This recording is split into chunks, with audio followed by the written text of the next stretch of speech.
Muito boa noite a todos que estão nos acompanhando. Nós estamos começando essa live para atualizar a situação do Estado em relação ao coronavírus e também os protocolos que vão suceder aí esse momento que nós tivemos de suspensão da cogestão. Mas antes de mais nada, é importante destacar que todos sabem que nós estamos vivendo um momento mais crítico desde o início da pandemia. Há um ano nós temos o vírus circulando entre nós e vivemos um momento em que o crescimento de casos, de internações, superou em 5 vezes os outros piores momentos que nós vivenciamos. Cada vez mais, eu tenho certeza, cada um dos que nos assistem aqui tem alguém perto de si, perto da sua família, né, ou da sua família, amigos perdidos, gente que estava bem de saúde até pouco tempo atrás e que, acometido pelo vírus, não resistiu.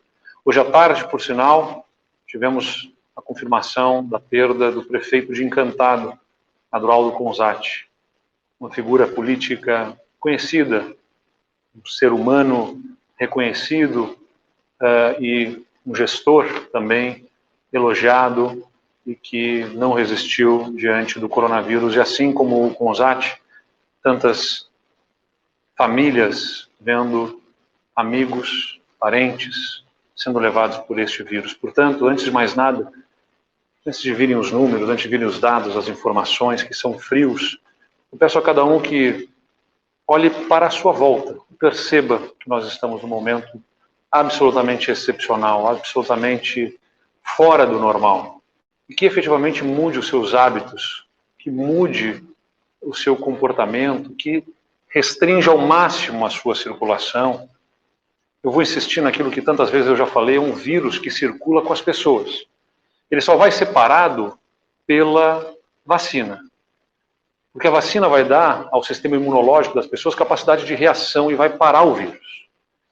Mas enquanto a vacina não chega para todo mundo, é parando as pessoas que transportam o vírus que nós paramos o vírus.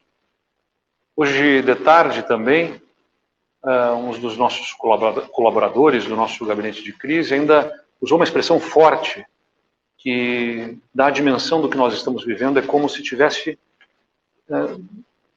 alguém com uma metralhadora atirando na rua e você não sabe de onde vêm os tiros. É isso que está acontecendo com a circulação do vírus. Por isso, o máximo de recolhimento, o máximo de restrição possível. E foi o que nós adotamos ao longo dessas 3 semanas no Rio Grande do Sul. Restrições muito fortes que atingiram a nossa economia, atingiram a renda, o trabalho de tanta gente. A gente sabe disso, duro, difícil. Nenhum estado no Brasil ficou, neste período agora recente, 3 semanas com restrições tão severas como a do Rio Grande do Sul. Mas nós conseguimos, até aqui, demonstram já muitas informações, reduzir bastante a taxa de contágio, mas não significa que nós estejamos diante de uma situação confortável para uma retomada. A possível retomada de algumas atividades com forte restrição, com protocolos e com aumento muito forte da fiscalização vai se dar eminentemente porque sabemos que do ponto de vista econômico o fôlego vai se esgotando. O auxílio emergencial que é apresentado pelo governo federal é absolutamente insuficiente para fazer frente às necessidades da população. Serão até R$250 para um grupo muito menor de pessoas do que foi no ano passado, um valor menor para um grupo menor de pessoas. Então, diante dessas limitações é que se impõe algum nível de retorno de atividade econômica, mas não pode ser volta ao normal. E por isso que eu vou mostrar para vocês que, embora estejamos permitindo que com a cogestão algumas atividades econômicas possam ser retomadas, nós vamos manter diversas restrições muito profundas, muito severas, para que a gente possa evitar que haja perda de controle sobre a disseminação do vírus e que a gente possa continuar nessa linha descendente de casos e de ocupação de leitos que nós estamos buscando.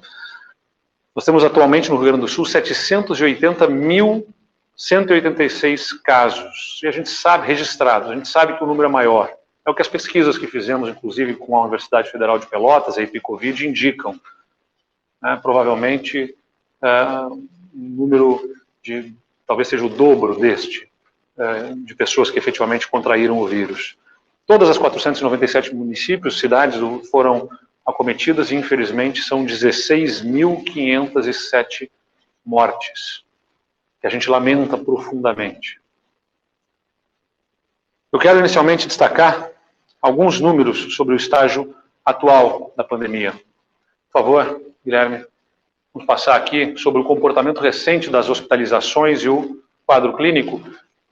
Eu já mostrei, mas vou insistir, nós tivemos um momento lá, aqui somados leitos clínicos e leitos de UTI, na primeira onda, no inverno do ano passado, foram 2.500 pacientes, 2.600, reduziu a 1.700.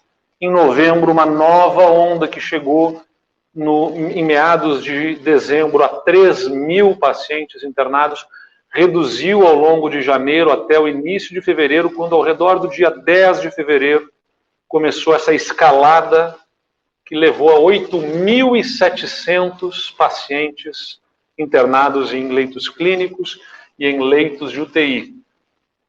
E agora, nos últimos dias, a gente vê uma estabilização. Nessa última semana, a gente vê uma estabilização depois de uma perda de velocidade discreta, uma estabilização, mas num patamar muito alto de pacientes internados. Pode passar, por favor, a próxima lâmina. Aqui a gente traz os dados mais recentes, né, ou seja, justamente esse trecho mais forte do crescimento, né, numa análise mais focada, só para mostrar que tivemos, esses dados são todos públicos, a gente emite esses relatórios. Na semana anterior, um crescimento de 54% de internações para confirmados em coronavírus. Depois, na semana passada, foram 23% de aumento. E nesta semana foram 2,68%. O que mostra a perda da velocidade. Mesmo assim, nós estamos ainda com 2,85%, quase 3 vezes mais pacientes do que nas outras ondas mais críticas. E este gráfico aqui nos ajuda a mostrar que é a variação de internações, de leitos a mais ocupados. Então, desde o início da pandemia, né, a linha preta, quando ela está acima, né, deste patamar, 0, quer dizer que está terminando o dia com leito a mais ocupado. Né, terminou com mais leitos ocupados. Quando ela está abaixo, é porque está reduzindo o número de leitos ocupados. Né, então, por exemplo, aqui numa determinada data, tivemos 63 leitos a mais ocupados, e na média móvel, que é essa linha, né, estava reduzindo aqui, depois voltou a aumentar, reduziu, aumentou, até que toma velocidade e vai sendo ocupado. Chegamos a ter um dia que tivemos 464 leitos a mais ocupados.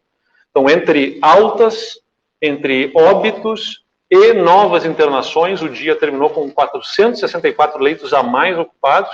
Na média móvel, isso foi a 358 leitos, na média de 5 dias a mais ocupados, e veio caindo, né, isso aqui foi no dia 3 de março, veio caindo, né, até chegar agora a média, pelo que começa a ter de reduções de internações, a 34 leitos a menos ocupados.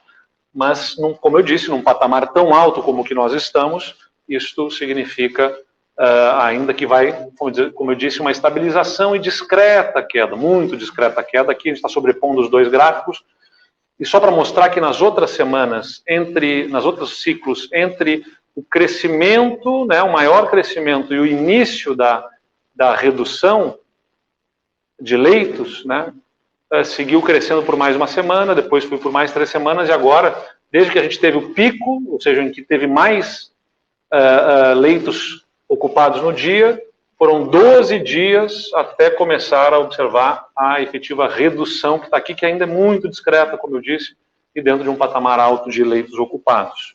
Pode passar essa aqui, por favor, tem muitas informações, eu quero mostrar para vocês que a gente acompanha, né, aqui todas as regiões, aqui a lista de espera, né, a lista de espera de 333 pacientes, do dia 18 de março, aqui 16 horas, a última atualização, 333 pacientes, tem sido essa a oscilação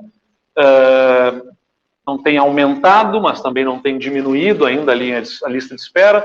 A lista de espera estadual e das outras centrais de regulação, todas essas são informações públicas, pode passar. Aqui a gente vê a ocupação dos leitos, né? Então são poucas as regiões que não bateram os 100%, como Bagé, desculpa, só para passar aqui, Bagé, né? Eu sei que Pelotas, Santa Maria arranha ali os 100%, Santa Rosa, Santo Ângelo, mas várias outras regiões como Palmeiras das Missões, Novo Hamburgo, Lajeado, Ijuí, né, Caxias do Sul, tiveram aí a superação desses 100%, Porto Alegre está aqui, né, nesse canto, depois de crescer tem uma estabilidade, mas você já está diante de uma situação onde são os leitos de UTI, onde já não tem mais, às vezes, onde colocar pessoas, estão já em salas de emergência, de recuperação, são 109% de ocupação, pode passar, por favor. E para comparar os ciclos de crescimento das hospitalizações em leitos clínicos, por favor, né, os períodos que nós tivemos lá no inverno, este período aqui em leitos clínicos, o período de novembro, e este período, né, que foi, portanto, uma variação do dia 6 de fevereiro ao dia 12 de março, uma variação de 368%, 4.897 pacientes a mais aqui internados, 35 dias de crescimento desse ciclo. A gente tinha observado nos outros ciclos 44 dias, 43 dias, mas a média diária, de aumento diário, que era 22, 27, aqui foi de 139 leitos a mais ocupados, ou seja, uma situação muito mais agressiva. Pode passar, por favor, aqui a questão das UTIs, enfim. Quero também dividir com vocês o êxito na redução da mobilidade, mas ainda muito inferior ao início da pandemia. Esses são dados do Google Mobility. Os dados do Google Mobility, nessa linha preta, é a permanência em casa. Como é que isso funciona? Todo mundo, quando baixa o aplicativo, usa o Google, todo mundo autoriza lá, né, que os dados sejam utilizados para... Não é que se acesse o computador ou os dados pessoais das pessoas, mas nós circulamos e está sendo apurado onde que as pessoas estão circulando. O Google tem os mapas, sabe o que é local de trabalho, o que é mercado e farmácia, sabe o que é parque, o que é residência, o que é transporte, o que é varejo e lazer. Então, esse gráfico mostra por onde as pessoas estão circulando. Lá no início da pandemia, despenca, né? Despenca parques, locais de trabalho, o vermelho que é varejo e lazer, o transporte aqui no amarelo, despenca tudo isso e depois vão as pessoas retomando atividades, né, diminui a permanência na residência aqui, até que nós aqui estabelecemos as nossas restrições, né, as restrições no final de fevereiro, e aí cresce então a permanência em casa, reduz a ida aos parques, o varejo, né, reduz o transporte, reduz locais de trabalho, mas vejam já que nos últimos dias ele aponta já uma perda dessa velocidade da permanência, aliás, da ausência nesses locais, deixou de cair, né, estabilizou e até cresceu, o que alguns indicam já como a exaustão do período aí das 3 semanas que possa estar acontecendo. Pode passar, por favor? Então, isso aqui também, toda informação que fica disponível, né, mostrando também o detalhamento. É importante também dividir que a gente acompanha, tem o Facebook, faz pesquisas sobre os sintomas que os usuários apresentam e também a gente compara aqui em relação aos casos confirmados apurados pelo Ministério da Saúde, que estão sendo lançados nos nossos sistemas, né? Então a barra azul, ela é o que oficialmente está sendo lançado de casos. E as linhas são as médias móveis, no caso da linha azul, a média móvel de 7 dias do que as pessoas usuárias do Facebook dizem que estão de sintomas, e a laranja a média de 14 dias. Isso só para o Rio Grande do Sul. E aponta aqui, né, depois dos casos sendo lançados maiores, aponta uma redução aqui nos últimos dias, depois de março, de pessoas acusando sintomas. Ainda é cedo, evidentemente, em outros momentos a gente viu reduções que depois se transformaram em aumentos, né? Mas eu estou trazendo isso tudo aqui para vocês para saberem todas as análises de dados, a complexa análise de dados, de informações que a gente faz para tomadas de decisões, com todas as informações de leitos ocupados, os leitos nas regiões, o tempo de internação, os sintomas, os casos que são lançados, sempre com muitos dados, muitas evidências, para que nós possamos tomar as decisões em relação ao que estamos vivenciando aqui no Rio Grande do Sul, comparativamente a outros estados, o que eles estão vivenciando. Aliás, pode voltar um pouquinho ali, Guilherme, na parte dos estados, só para a gente comparar também, porque logo em seguida que a gente tem... Pode passar essa, por favor? Pode passar também, a gente compara aqui Rio Grande do Sul, Paraná, Santa Catarina. Vejam que o número de óbitos, né, se observa entre os estados crescendo junto aqui, o Rio Grande do Sul, uma sequência de crescimento. A gente aguarda para ver o que Paraná e Santa Catarina vão ter aqui de efetiva. Parece que depois de ter dado uma perda de velocidade, Santa Catarina voltou a subir num ritmo maior. O Paraná teve aqui uma queda e depois um aumento, isso tem que ser visto. Em alguns outros momentos isso sugere que teve lançamentos de óbitos tardios. Tem que se aguardar para ver se vai ter algum tipo de lançamento extraordinário, mas pode passar. Esse dado ele é importante, né, o excesso de óbitos. Pode acessar no Registro Civil, na transparência, observando 2019, 2020 e 2021, né, quantos óbitos teve em cada um dos estados, Rio Grande do Sul, Santa Catarina e Paraná. Rio Grande do Sul, em janeiro de 2019, em janeiro de 2020 e em janeiro de 2021, foram 30% de aumento de óbitos no Rio Grande do Sul em janeiro. Em Santa Catarina foram 36% de aumento de óbitos, no Paraná 33% de aumento de óbitos em janeiro. Em fevereiro, a mesma coisa, Rio Grande do Sul 39% de aumento, em Santa Catarina 41% de aumento de óbitos e no Paraná 36,7% de aumento. Pode passar, por favor? Lembrando que no ano de 2020 o Rio Grande do Sul teve o menor excesso de óbitos, quando comparado com o que se esperava de óbitos em relação ao ano anterior. Teve estados como o Maranhão, o Amazonas, que chegaram a 50% a mais de óbitos, o que significa que, em relação a todas as mortes esperadas para o ano, morreram 50% a mais do que se esperava fossem os óbitos naquele período, né?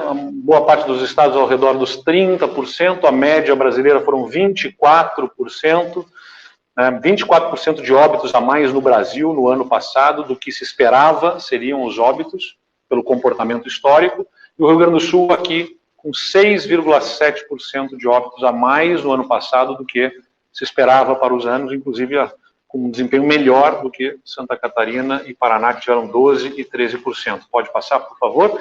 E aqui, né, a mesma coisa que eu mostrei do Facebook, pela média dos casos lançados pelo Ministério da Saúde e os sintomas que as pessoas acusam pela consulta do Facebook, a gente vê que aqui, né, Santa Catarina tem apontado um aumento de pessoas notificando sintomas, e na próxima lâmina, Paraná, também apontando aqui um crescimento de pessoas, usuários com sintomas. Então, na próxima lâmina, a gente faz a comparação, justamente, que Paraná, Santa Catarina estão apontando para cima em termos de sintomas, e o Rio Grande do Sul está apontando aqui para baixo, o que também, né, é um dos indicadores que a gente usa para, dentro de tantos outros, como mostrei para vocês, para entender o que se passa em relação à transmissão, né, do coronavírus. Porque o próprio teste, o exame do RT-PCR, ele acaba tendo um delay, uma demora do lançamento, até a pessoa ter o sintoma, fazer o exame, ter o resultado, ser lançado no sistema. Eventualmente a gente tem uma demora para poder entender efetivamente quantos casos estão acontecendo, quanto de transmissão há acontecendo instantaneamente. Então, esses dados do Facebook, evidentemente, ele não é um dado que cientificamente tem a mesma apuração, mas cruzando com outras informações, como eu mostrei para vocês, e com outros dados, nos fazem ter uma leitura, né, do que possa estar acontecendo em termos de contágio por conta dos sintomas que as pessoas apresentam. Pode passar, por favor, então, Guilherme, porque nós vamos falar sobre a questão deste retorno da cogestão e das regras para a cogestão aqui no Estado. Nós estamos consolidando uma relação sempre bastante respeitosa, sincera, com muito diálogo com os prefeitos, uma estrutura federativa como a do Brasil. Não é fácil fazer as normas acontecerem num momento com pandemia como esse, especialmente quando o presidente da República pouco colabora, na verdade nem colabora, né? Ele vai no sentido contrário, ele confronta, enfrenta, distorce informações e acaba gerando confusão na população. Mas aqui a gente trabalha buscando ter engajamento dos prefeitos, dialogando, não significa que a gente pense da mesma forma, pensamos diferentes em alguns momentos, mas buscamos ao máximo estabelecer coordenação das nossas ações. E tivemos uma reunião de quase 3 horas agora com a FAMURS, com as associações de municípios, conversando sobre o retorno da cogestão, então. O governador foi escolhido pela população, os prefeitos também foram escolhidos. E eles têm também atribuições e competência e conhecimento da ponta, né, do local, para poder fazer ajustes em protocolos. O que acontece no nosso modelo de cogestão? O Estado, ao analisar 11 indicadores, ele verifica qual é o nível de risco que se tem. E o risco do Estado hoje é altíssimo, especialmente por conta da superdemanda, da pressão que está acontecendo nos nossos hospitais. E isso estabelece um risco altíssimo. Nós apresentamos o protocolo que deve ser atendido, com restrições a atividades, com protocolos ali estabelecidos muito severos na bandeira preta. Suspendemos a cogestão para exigir que aqueles protocolos fossem cumpridos em todo o Estado por essas 3 semanas, que é, aliás, o que na literatura se observa, quando se observam, depois de 3 semanas, as reduções, né? Pelo menos 3 semanas. E foi isso que foi buscado. Eu, inclusive, visitei hospitais, conversei com dirigentes hospitalares. É evidente que quem olha do ponto de vista sanitário, epidemiologistas, médicos, dirigentes de hospitais, olhando unicamente pelo lado sanitário, né, pedem que tivesse restrição por mais tempo, e eu entendo perfeitamente a posição deles. Porque, de fato, do ponto de vista estritamente sanitário para proteger a população do vírus, o melhor seria que tivéssemos nenhuma circulação, para o vírus não circular. De outro lado, do ponto de vista não é econômico dos empresários, não é da economia de grandes redes, falando da economia familiar, de pessoas que precisam de mínima condição de subsistência. É fácil para mim, com boa condição financeira, poder falar que tem que ficar em casa simplesmente e desprezar pessoas que estão, imaginem, passando necessidades. Isso não está certo. A gente precisa compreender que tem um limite de fôlego que pode ser utilizado nas restrições.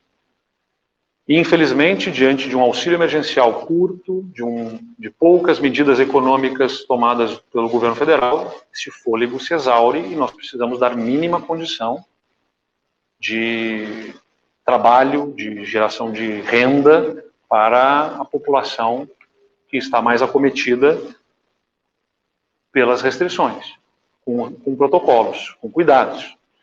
Os prefeitos e as regiões sabem, então, que estamos em risco altíssimo. Os protocolos estão lá apresentados, mas eles reunidos podem fazer ajustes nos protocolos. É muito importante que se entenda de que cogestão não é simplesmente bandeira preta virar bandeira vermelha, não. E não é nem poder simplesmente usar os protocolos da bandeira vermelha quando estiver bandeira preta.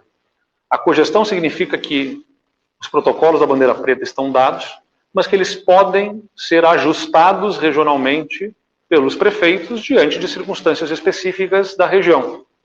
Então, por exemplo, no protocolo da bandeira vermelha, nós estamos permitindo em determinados horários que o comércio funcione, mas o prefeito e a região não precisam escolher entre ser bandeira preta ou bandeira vermelha. Ele pode ajustar, por exemplo, que o comércio funcione com menos horários do que o que a bandeira vermelha estabelece. Ou seja, ele pode ser menos restritivo que a preta, porém mais restritivo que a bandeira vermelha. Fica uma banda, vamos dizer assim, né, um espaço de flexibilidade para ajustes de protocolos dos prefeitos, desde que reunidos regionalmente eles definam a sua estratégia conjunta de cogestão. E ela retorna a partir do dia 22 de março, então, a partir de segunda-feira, né, aliás, até segunda-feira, muitas regiões já vão apresentando os seus protocolos, as suas regras de cogestão, que nós pedimos que sejam renovadas, esses planos de cogestão das regiões, considerando o atual cenário epidemiológico, então justamente para que as regiões reunidas identifiquem, ó, a bandeira preta está aqui, o que eles tinham de cogestão eram determinados protocolos, que estavam na bandeira anterior, na bandeira vermelha no caso, eles vão ter que se reunir novamente para validar sob a nova bandeira vermelha, com as novas regras da bandeira vermelha, quais são os protocolos, e apresentar novamente esses protocolos para o Estado, né, com a necessidade também de garantia de mecanismos de fiscalização. Aliás, o governo do Estado está oferecendo, inclusive, através de uma portaria, recursos para os municípios para a contratação temporária e emergencial de profissionais para fiscalização, para que reforcem as suas estruturas de fiscalização dos protocolos, para que estejam presentes ao máximo, identificando em cada atividade se estão respeitando o distanciamento, né, e que deem a consequência e a punição para aqueles que não cumprem com os protocolos. Antes de falar sobre os protocolos, por sinal, que se tornaram mais rigorosos na bandeira vermelha, ou seja, o piso, né, sobre o qual, até onde podem ir os prefeitos na cogestão, ele está mais alto, os prefeitos têm um limite, né, maior de até onde podem ir na cogestão. Eu quero dizer que nós também estamos criando novos horários de funcionamento das atividades para todas as bandeiras. Durante a semana, nós vamos manter a restrição das atividades presenciais das 20 horas até as 5 horas da manhã.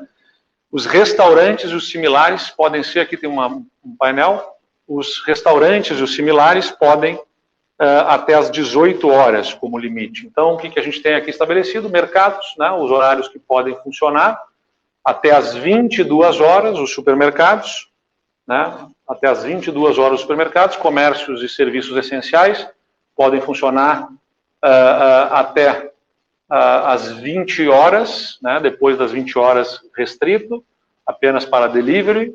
Depois, aliás, o comércio de serviços essenciais até as 22 horas também, aqui nós estamos falando, por exemplo, das farmácias. O comércio não essencial até as 20 horas, depois somente delivery. E os restaurantes, bares e lanchonetes até as 18 horas. Os serviços, inclusive de higiene, funcionando também até as 20 horas e depois fechados.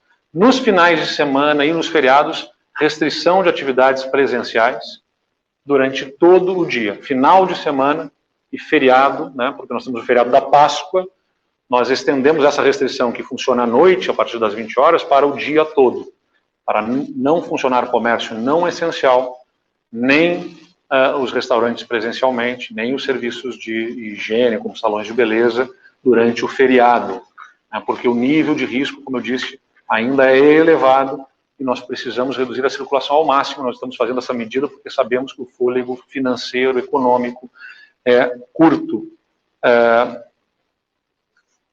Além disso, né, nós, como estamos retomando a cogestão, nós estamos alterando os protocolos previstos para a bandeira vermelha para que ficassem mais rígidos que os atuais. É importante destacar aqui alguns itens, isso tudo está distribuído também, como, por exemplo, praias e praças está vedada a permanência, proibido o banho, mas autorizados os esportes aquáticos individuais. Na administração pública, o reforço aí ao teletrabalho, teleatendimento, lotação máxima de 25%.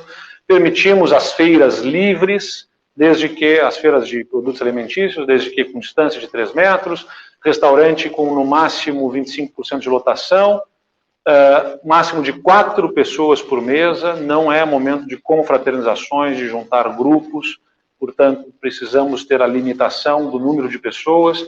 Os hotéis e alojamentos, 50% com selo do turismo, quando tiver o selo do turismo responsável, máximo de 30%, se não tiver o selo, pode passar, também fechadas as áreas comuns, né? E estabelecidos os protocolos para a indústria, com as restrições, podendo funcionar, mas com restrições, especialmente os protocolos para os refeitórios. Um dos pontos que nós observamos é, em locais de trabalho, eventualmente, o problema está que se cumprem os protocolos, mas na hora do intervalo ou na hora do lanche, da alimentação, as pessoas se descuidam, então estamos reforçando protocolos para refeitórios e intervalos de trabalho. Teatros, auditórios e casas de espetáculos podem ser utilizados com limite de 30 pessoas exclusivo para captação de produção audiovisual, né, para fazerem as lives, enfim. Os museus e bibliotecas somente trabalho para manutenção, sem atendimento ao público. Cinemas, drive-ins, feiras, congressos, eventos não estão autorizados. Os serviços de educação física, exclusivo para atividade com atendimento individualizado, para manutenção da saúde, uma pessoa por 32 metros quadrados, com máximo de pessoas, grupo de no máximo 2 pessoas para cada profissional habilitado, os clubes sociais fechados nas áreas comuns, academias e piscinas podem funcionar conforme protocolos de serviços da educação física, competições esportivas mantêm a mesma lógica após 20 horas, serviços de higiene como cabeleireiro, barbeiro, estéticas, máximo de 1 pessoa para 8 metros quadrados de área, distanciamento de 2 metros entre clientes, horário preferencial do grupo de risco. Então nós estamos com uma série aqui, né, de itens que estão estabelecidos, estão sendo divulgados, desde serviços para animais, as missas e os serviços religiosos, com as limitações a 30 pessoas, bancos e lotéricas têm um ajuste aqui também de protocolo para 50% dos trabalhadores, mais horário preferencial para grupos de risco, os serviços de sindicatos, conselhos imobiliárias com máximo de 25% de trabalhadores e atendimento individual sob agendamento, serviços domésticos com obrigatório uso da máscara, com limitações também para empregadores e empregados aqui. Os condomínios fecham as áreas comuns, mas academias e piscinas podem funcionar de acordo com o serviço de educação física, como já foi explanado, transporte rodoviário com lotação máxima de 50% dos assentos nesse momento, transporte coletivo urbano e metropolitano também com lotação de 50% da capacidade do veículo, né, e o uso correto da máscara e também de ventilação. Era essa aqui a última lâmina. Então, são essas as informações que são importantes serem trazidas para vocês.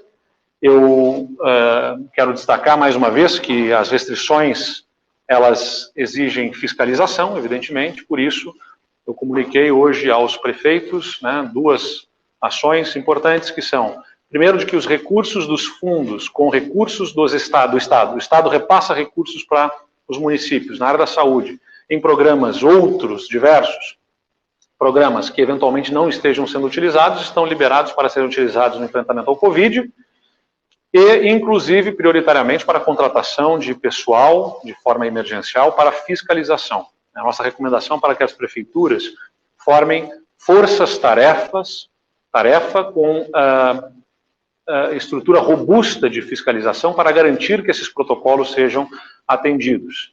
E nos municípios em que eventualmente esses fundos não tenham recursos suficientes para contratar o volume de pessoal que nós indicamos aí, de ao redor de um fiscal para cada grupo de 2.000 pessoas, né, o que significa ter uma estrutura robusta para a fiscalização presente dessas atividades, a Secretaria de Saúde do Estado vai editar portaria nos próximos dias, estabelecendo a possibilidade de aporte de recursos, transferências de recursos do Estado, para que os municípios contratem emergencialmente, nos próximos, por 2 meses, este conjunto reforçado de fiscalização para fazer valer as normas, inclusive com aquelas previsões de multas e de punições que já foram apresentadas, pedindo aos prefeitos que reforcem a sua estrutura de fiscalização, conforme a nossa secretária de Saúde, Arita Bergman, pode explicar melhor. Secretária Arita, está conosco aqui, por favor, secretária, para destacar essa importância da fiscalização. Com certeza, boa noite a todos que acompanham, né, esse espaço. A fiscalização está prevista em um novo decreto 240, artigo 21, parágrafo 2º, quando diz respeito à possibilidade da cogestão. Então, os municípios, ao fazerem este trabalho, que é um trabalho de competência municipal, os municípios já têm as suas equipes, tá, de vigilância em saúde, especialmente a sanitária, mas podem contar também com fiscais de outras áreas, por exemplo, fiscais de trânsito, fiscais de obras, fiscais da área tributária e financeira, poderão também aproveitar das equipes aquelas pessoas, tá, que têm disposição para trabalhar em horas extras. Então, essa proposta, tá, de fiscalização, primeiro está previsto no decreto, dentro da cogestão, como bem disse o governador, é uma adaptação, é um ajuste, tentando verificar o que da bandeira vermelha poderá ser adotado, ou até restringindo mais a bandeira preta, no sentido de mitigar, mas é fundamental que haja, então, uma equipe, tá, no município, fazendo este papel, tá, de acompanhar as atividades que estarão abertas, seja ela de qualquer ordem. A proposta que nós estamos apresentando para a FAMURS é de contarmos, tá, com um fiscal para cada 2.000 habitantes, mas evidentemente que isso tem que também ser conciliado com o tamanho da atividade econômica que estará em execução no município, aberta, mas nós, além de termos autorizado, junto com o COSEMS, o uso dos saldos, tá, que os municípios têm, saldos transferidos pelo Estado de forma voluntária, que ainda estão disponíveis nos fundos municipais de saúde para fazer contratação, tá, emergencial por tempo determinado. Neste sentido, estaremos reunidos com a FAMURS, tá, para dar todas as instruções necessárias, inclusive com modelos, né, para que facilite e dê a agilidade necessária para que esses fiscais estejam o mais breve possível, né, acompanhando o cumprimento dos protocolos. Porque, evidentemente, que o comércio, dando um exemplo, né, os comerciantes sabem dos protocolos, tá, eles fazem toda a estruturação, para evitar aglomerações, para que todos entrem com o uso de máscara, mas pode que alguém desavisado não se dê de conta, então vai ter um grupo, né, fazendo um trabalho mais educativo de orientações, tá, que pode ser, inclusive, as equipes, né, da atenção primária em saúde. Nós podemos contar com voluntários, tá, com pessoas da Defesa Civil para fazer esse trabalho mais educativo. Mas o trabalho de verificar se todos os protocolos previstos, seja na bandeira preta ou na vermelha, naquelas que o município, após fazer o seu plano, vai adotar como funcionamento da atividade, essas pessoas que desempenharão este papel terão também o nosso apoio. Aliás, isso já está disponível, o Manual de Processo Administrativo Sanitário, na página do SEVES. Recentemente, nós, inclusive, emitimos também, a partir de outro decreto, uma nota técnica onde tem vários modelos, que o gestor municipal, com essa equipe, que estará de forma volante fazendo a fiscalização, poderá já levar junto à planilha, se notar alguma infração, alguma, digamos, algum descuido, porque nós não acreditamos que as pessoas o façam por má vontade, mas às vezes é preciso que alguém chame a atenção e diga, olha, o distanciamento não está adequado, o número de pessoas que poderia estar dentro do estabelecimento estão a maior do que a capacidade, conforme o protocolo, o senhor não está usando a sua máscara. Então, todos aqueles cuidados que são básicos, porque para fazer parar a transmissão do vírus, que se dá entre as pessoas, é necessário, sim, que se fiscalize para que possamos vencer essa epidemia e salvarmos vidas.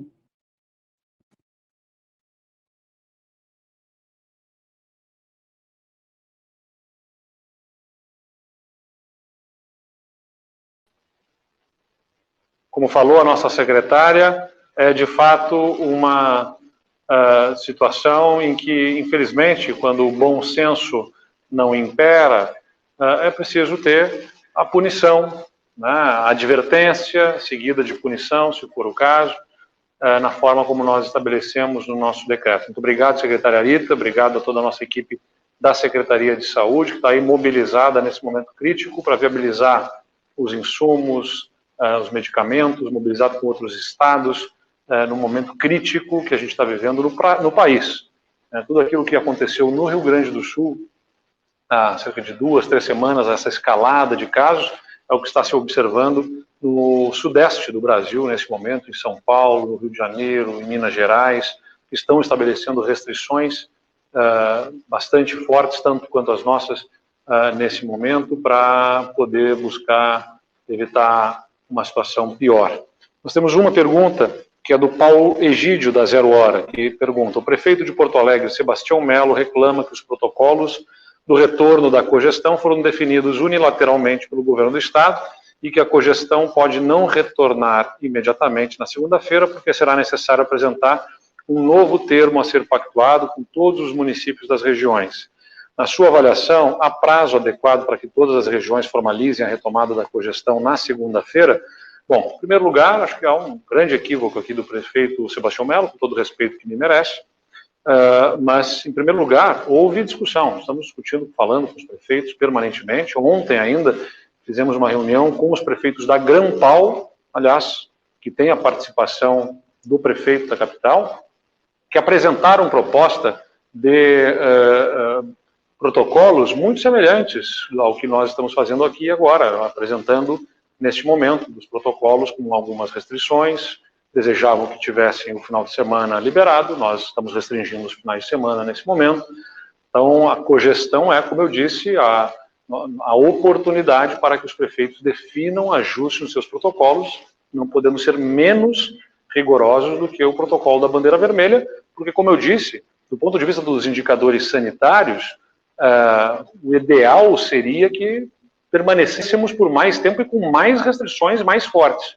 Mas sabemos que, do ponto de vista econômico, isto se torna inviável e que a economia incide, interfere na vida das pessoas e até na saúde das pessoas, porque está ali a capacidade de se alimentarem, está ali a sua saúde mental também vinculada com a capacidade de cumprirem com as suas obrigações, com os seus compromissos do ponto de vista financeiro, e isso não pode ser desprezado. Foram 3 semanas de medidas mais rigorosas, estamos migrando para o modelo de cogestão com restrições de toque de recolher depois das 8 horas da noite, que só não é toque de recolher tecnicamente porque não se pode impedir a circulação de pessoas, mas é suspensão das atividades e proibição de permanência em espaços públicos, a mesma coisa valendo para os finais de semana, e protocolos bastante rigorosos nas diversas atividades, com reforço de fiscalização para garantir com que esses protocolos sejam cumpridos.